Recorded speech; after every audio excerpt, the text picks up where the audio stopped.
Uwi tayong luhaan kasi hindi tayo pinapasok sa Philippine Embassy kasi nga nakachinelas tayo.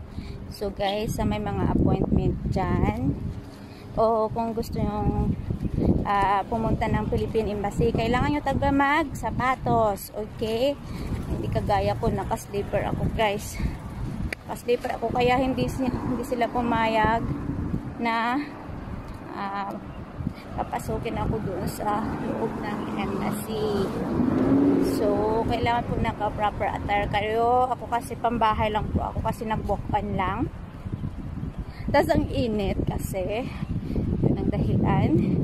Tapos, I need to wait my appointment on 26. So, I need to go back here so that I can complete my